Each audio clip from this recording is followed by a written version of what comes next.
Most people put some sort of caveat, dismissing the certainty of a claim that they cast onto the internet when that claim is a baseless opinion.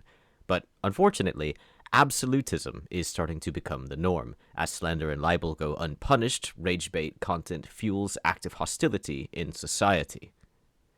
It seems like we are drifting further and further away from people offering so much as the words "I think" or "allegedly" in order to sustain the beliefs that they have without explicitly stating them as objective truths. And while social politics is much more to do with subjective opinions, though often slanderous, people making emotional war content, as opposed to those explaining military stratagems and such, should be more careful, as you aren't simply inspiring a lynching on a streamer you dislike, you are sponsoring violence. Making matters worse, people believe, as a matter of fact, that state media is always, in every circumstance, a psyop and therefore untrustworthy, so they instead get their truths from any other source, like AI videos made by people in third world countries inexplicably getting access to RAM and graphics cards that middle upper class citizens can't afford, which kind of probably sort of means that it's the government of their country making the AI videos. I was going to make a short collage of AI videos that are in mass production now, all of which showing a single narrative, of course. The US doesn't need AI videos because we have actual footage of the things we've done. Unlike this ridiculous crap that Iran put out, the government of Iran put out, which shows them destroying the USS Abraham Lincoln. I mean, look at that. That is so realistic. Oh my god. I've never seen anything more awesome and realistic than that before in my entire life. Wow. So, concerning the war, the amount of people, whether it's state media, a blogger, a talk show host, or some YouTuber wearing a suit, sitting behind a desk, in front of a green screen, running a totally believable and completely legitimate fake news outlet from their basement, the amount of sources who are claiming to know exactly why every single domino falls is pretty wild. With Venezuela, they didn't have the time to make any such claims, of course, but since day one of Iran, random people have been going hard on unproven facts, and just as with the normalization of violent social agenda rhetorics, I worry that these preachers of personal truths are going to bring us to a world of censorship all the quicker. And the government won't even need to use protect women and children as their excuse this time. Many on the internet directly attack and undermine the government of the USA and other governments too, spreading anti-state propaganda and inciting not just mean words on the internet, but straight-up terrorism. There's much to be said regarding that word. The UK thinks a child sharing a link to a video the child thinks is funny is terrorism, and the child shouldn't be allowed to go to college as a result. That's not some hyperbolic, ridiculous example I'm making up. That's according to their own anti-terrorism videos. I might get a criminal record and not be able to go to college. I only shared a link. I just thought it was funny. But it was terrorist content. The problem I speak of is something a little bit more like this. With the expanded permission structure, obviously there are certain things that I can openly state. And in some instances, I'm the one who's pushing the needle and getting punished for it, but it's fine. Like saying that the Houthis and the Ansar Allah movement is unironically one of the only regional actors that's holding the international rule-based order alive by holding Israel to account for its crime of genocide. These are the types of things that people will immediately hear and go, oh, you're a terrorist, you love terrorism, fuck you. Militarized, retaliatory terrorist attacks are not magically sanctified on the world stage by saying Israel bad. And so it's weird to state that people getting revenge through terrorism is in fact justice, being enacted in support of a global rules-based order, as if there's some sort of hero. It's weird enough to say that, but what's the consequence for allowing that to be platformed, for allowing it to be sponsored? What's the consequence for allowing people to become rich by saying things like that? To reiterate, I fear it's censorship. Remember how, before the election, some Democrats were spreading the propaganda that Trump was a Russian asset? Then Trump won the election, and they claimed that Musk was a member of the Illuminati, and that he was the real president, and Trump was just a pawn. Now they're saying Trump is Netanyahu's puppet in the Holy War. They seemingly cannot stop themselves from saying borderline treacherous, baseless things, all for the sake of clicks, all of which are likely to lead a deranged person to violence. Like in 2023, when Israel and Hamas kicked off, and a Joseph Zuba Their landlord stabbed a 6-year-old boy 26 times and also attacked the boy's mother due to their Islamic faith, due to him being radicalized by crap he consumed on the screen. Just like the other day when Indiaga Diagne, a man wearing a Property of Allah hoodie, lit up a Texan bar, killing 3 and injuring 14. Now, I'm not blaming any individual for any of this, but it's something we all need to be wary of. This assertion of self-alleged facts and truths is a purely detrimental thing. Good afternoon. I'm Rachel Maddow. It is 1 p.m. Eastern Time, and you are joining MS Now's ongoing coverage of the United States having apparently started a war with Iran for some reason. Your guess, your personal guess, sitting at home watching me right now, your personal guess is as good as any as to why the President of the United States has just started this war. It's like if you were having a backyard dispute with your neighbor, you know, hey, your new fence crosses the property line, comes over into my yard. That tree you just cut down, that hedge you just cut down, hey, that was mine. You're having a neighborly dispute with your neighbor on your block. And the cops break down your door with a battering ram. They arrest you and your whole family. They ransack your house, and then they light it afire and bulldoze it. And they tell your neighbor, hey, it's all done. You can take his whole backyard, and you can take his house now, too. And as you're trying to figure out why this has just happened, you come to learn that your neighbor has been paying massive bribes to the police in your town. Oh, that's what's going on. It is those countries that have been assiduously buying up members of the Trump family and the Trump administration with just astonishing amounts of cash in recent years, and particularly in recent months. And now for that low, low price, they appear to have rented the services of the United States military to start a war that they want, but that the American people do not. And the more I see it, the more careful I try to be with my own words. I mean, you say state media is all propaganda, but how much do you trust a YouTube channel, which already has a huge amount of subscribers, begging for money and more subscribers while presenting a one-sided coverage of events? Live. So thank you deeply to all of you who support the show. And if you can, we would really appreciate it. If you can't afford it, please, no worries. Hit subscribe to our YouTube channel. And if you're listening to this on a podcast, please share an episode with a friend. It really helps other people find the show. But with that, let's go ahead and kick it off with what Donald Trump and his administration are saying is the reason why that we are in this war in the first place. If I said it 3 days ago, it would have been the anti-Semitic conspiracy. And now it is coming out of the mouth of the United States Secretary of State. That's right. Why now? Well, there's 2 reasons why now. The first is it was abundantly clear that if Iran came under attack by anyone, the United States or Israel or anyone, they were going to respond against the United States. The third is the assessment that was made that if we stood and waited for that attack to come first before we hit them, we would suffer much higher casualties. And so the president made the very wise decision. We knew that there was going to be an Israeli action. We knew that that would precipitate an attack against American forces. And we knew that if we didn't preemptively go after them before they launched those attacks, we would suffer higher casualties and perhaps even higher those killed. And then we would all be here answering questions about why we knew that and didn't act. This seems like a yes and scenario to me. Are you saying the USA should have waited for Iran to bomb them before fighting back? Like how other Gulf states have been bombed? That's the smart call, the moral one? If you know what is going to happen, there is no reason to risk the soldiers' lives by allowing Iran to first counterattack against Israel, which also means to bomb US troops and apparently everyone else within range. The USA does not need to morally one-up anyone, does it?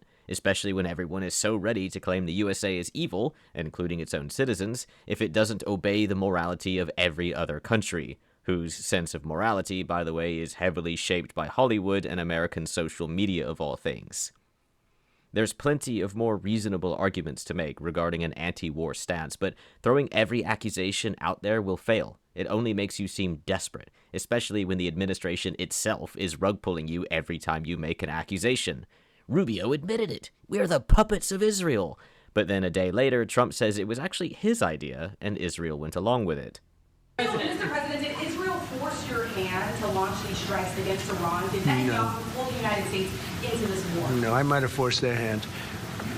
You see, we were having negotiations with these lunatics, and it was my opinion that they were going to attack first. They were going to attack if we didn't do it. they were going to attack first. I felt strongly about that. And we have great negotiators, great people that do this very successfully and have done it all their lives very successful. And based on the way the negotiation was going, I think they were going to attack first. And I didn't want that to happen. So if anything, I might have forced Israel's hand. Then people claim Trump is untrustworthy and state that they know better than the U.S. government does. Right. Random vloggers farming paranoia have intel on par with the U.S. government. You got him cornered now. He may as well resign and let Vance take over. Besides that, and with an understanding that there are people who are overly pro-America to the point of comedy, how and where do some of these anti-America rage baiters get the audacity to screech about being anti-war when they also defend Ukraine, which is in favor of this Iran business? You can't be anti-war if you want to help Ukraine. You can only be pro-delusion. Russia is not going to say, "Bliat, the Democrats of the West are making hearts with our hands. Quick, sign the peace treaty." It's absurd. And Ukraine? Zelensky is very obviously promoting the USA in the hopes of gaining Trump's assistance against Russia.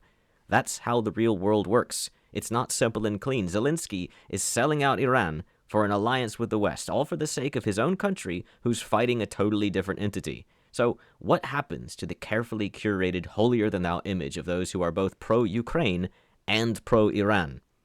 They can't defend both of these positions, so they instead attack. They claim that Trump doesn't actually care about helping the people of Iran.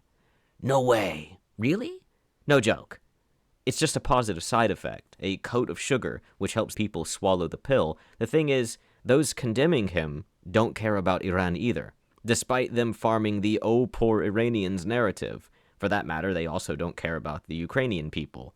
They just want to have their cake and eat it too, but that's impossible. It's a hall of shattered glass, not mirrors. Only a moron would believe that people from another country are altruistic. That altruistic, even. A person might be, but not the whole of the people. We're not all going to say, "Oh yeah, let's go to war for some other country."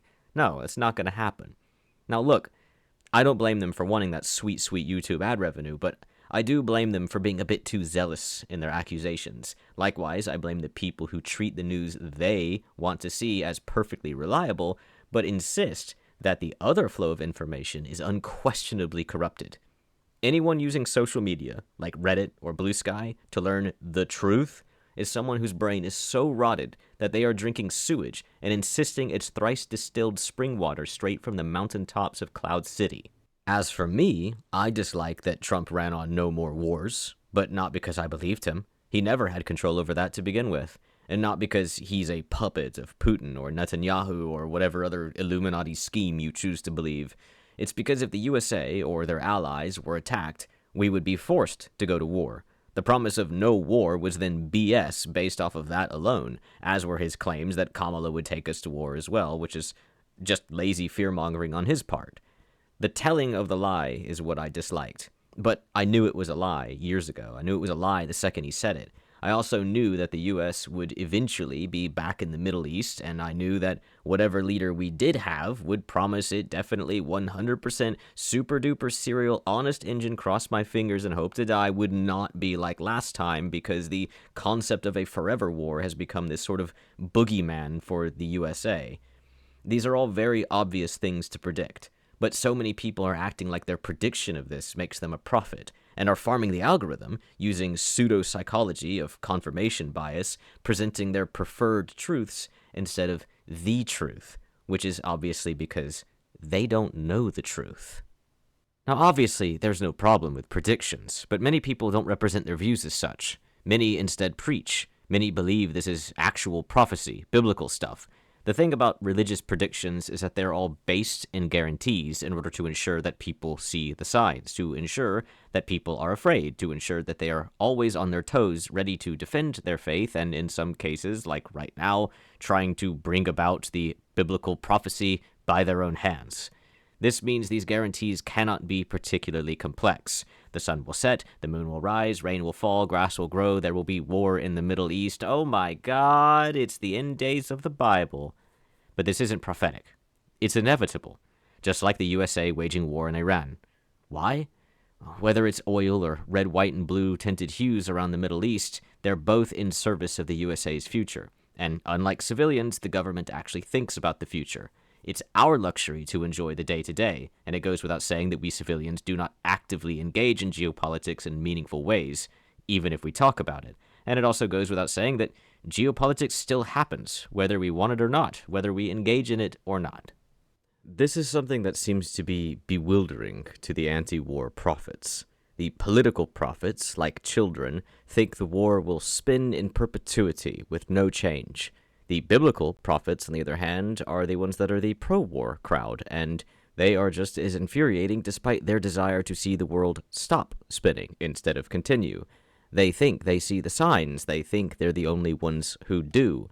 They think they've outwitted some demon that's older than the planet itself just because a YouTube video agrees with them, as if they don't realize the algorithm is only showing them what they want to see.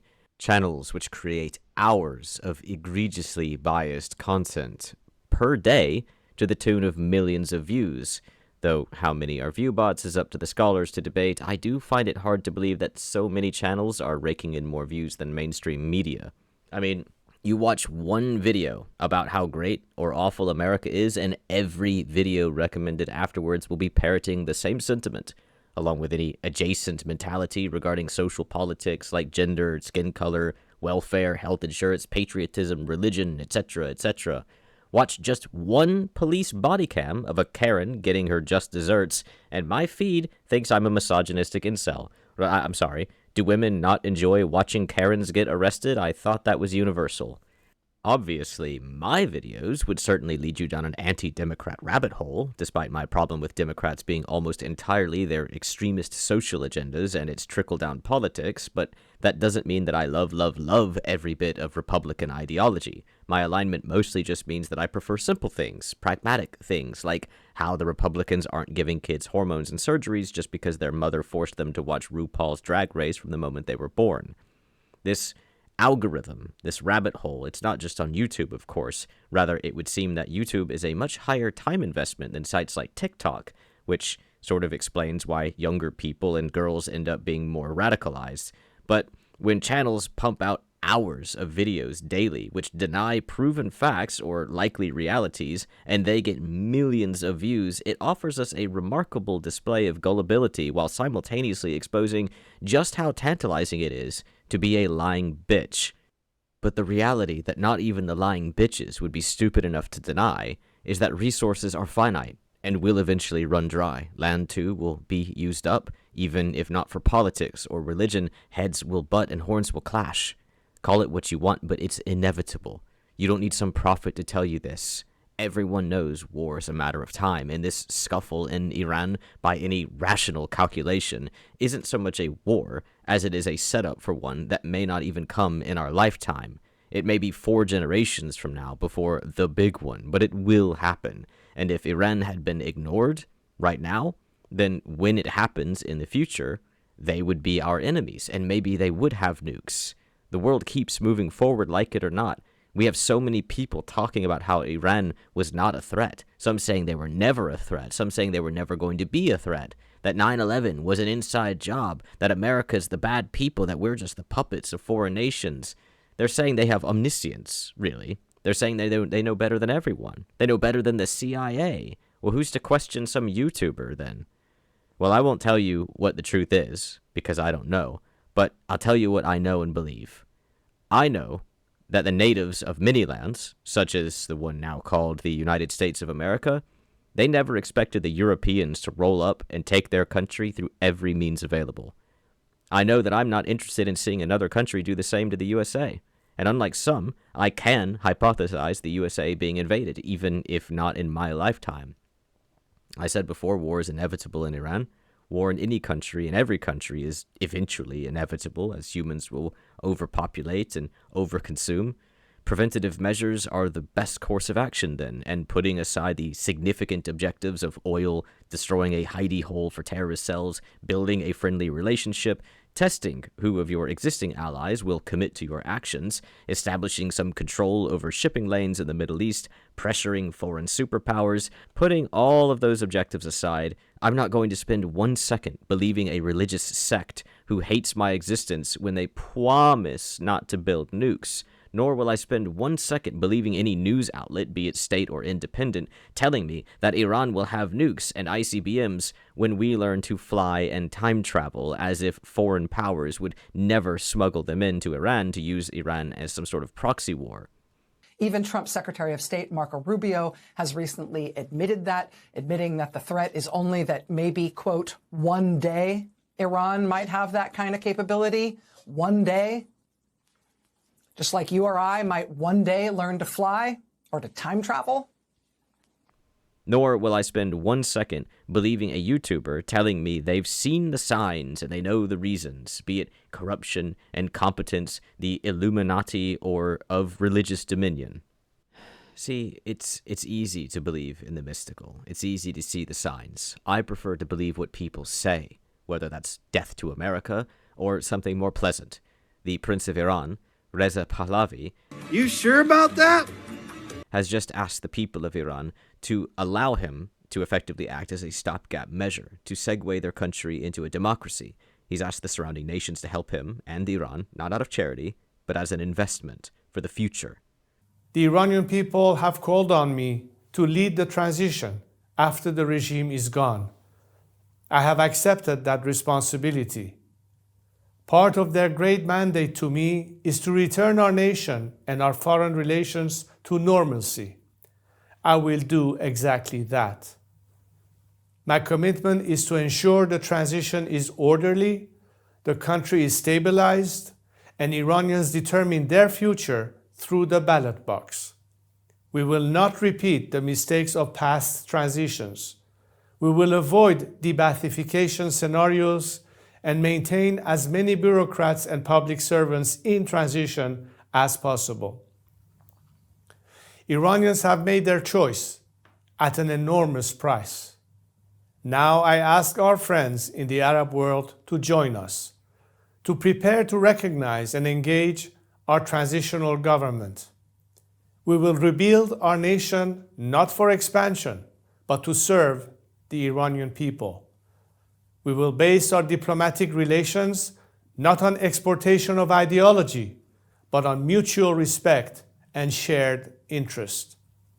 We will reintegrate into the regional and global economy to increase prosperity for the citizens of all of our nations. Standing with the Iranian people is not charity. It is a strategic investment in making our region one of the most stable, secure, and prosperous in the world. Together, we can build a Middle East our children will be proud to inherit. Take this new path with us. Countless people, particularly the extremist anti-American splinter cell of Democrats, stated that there was no plan, that we were just blindly going to war, no questions asked. Weirdly, they all had their own objective proofs as to why it was happening, despite them also claiming that Trump had no plan. I can only tell you what I believe, though I sort of already have, which seems totally in line with what Pahlavi has said, that the USA is trying to create a sphere of influence in the Middle East which is beneficial to the West. Alliances do not come without a cost. That's very obvious, very straightforward. The USA did not defend South Korea for the sake of creating esports and K-pop, and imagine if they had not. The USA did not intervene in World War II for the sake of a French dairy farmer and his 3 lovely daughters, and imagine if they had not. Imagine what the world would have been like if not for the USA, and other countries as well, but I'm specifically talking about the USA for obvious reasons. What would the world be like if they had not interfered? They did it for the sake of the future. And I believe that's why we're in Iran. People can attach secondary objectives, of course, as they already have. Holy wars, stopping an oppressive regime. Social media has countless people talking of the dissension of God and the liberty of the people. But the sane people are not doing it for such reasons. They're doing it for the same reason that Pahlavi has said. It's an investment for the future. I'm not exactly pro-war myself, but I'm not one of these thoughtless people cheering the idiocy of no one is illegal on stolen land. We do not live in a video game. We don't exist in a fairy tale. If I remove emotion, then it's clearly in the USA's interest to do what they're doing, and doing it right now rather than later. And it's not solely in the USA's interest either. Many countries benefit from it. I simply look at it like this. There's only one certainty, which is that war will eventually happen. As for the people talking about their opinions, well, I think it's totally fair to assume anyone who isn't extremely brazen with an accusation to be simply careless in their wording. I tend to give people the benefit of the doubt, but others are merely fear-mongering. It wasn't good when Trump said Kamala would start wars. It wasn't good when Kamala said the same of Trump. It's not good when YouTubers do it. It sets a bad precedent. I don't want to live in a world where free speech means slinging slander, and I don't want to be censored either. A quick glance at the comments of many war videos shows people demanding the annihilation of America, claiming they know the truth, claiming that America is evil, that our carriers should be sunk and our people destroyed, claiming that Trump is the Antichrist. Bots? Psyops? Actual people who have been radicalized. They could be American citizens, and I honestly would not be surprised. On the flip side, there are videos which quote Christian and Judaic beliefs, which talk about the era of peace and the religious salvation of the world and the Iranian people. Again, I would not be surprised to learn they are bots, and I would be equally shocked to learn that they are real people. Would you? The social aspects of all of this impact us as well. If people claiming men can get pregnant and menstruate was such a divisive topic in the West, then imagine how poorly this will go. People following podcast prophets is worrying. If there's an actual podcast called Podcast Prophets, I'm not speaking about them. I have no idea if that's even a real thing. Anyway, I just mostly wanted to make this video primarily to help keep myself focused on treating my beliefs as only beliefs that need some level of evidence and logical argument to support. I think we should all endeavor to do that. Maybe there's someone out there who actually needs to hear the commentary about algorithm. I don't know. It's easy to presume that everyone's a bot, but then you see real-world crash-outs all the same, proving that they really do walk amongst us. I know somebody in real life who recently gave away all of their banking info because of a scam regarding free carjacks. They're retired and nearly 90 years old. What do they need with carjacks? Maybe some people do need to hear the message.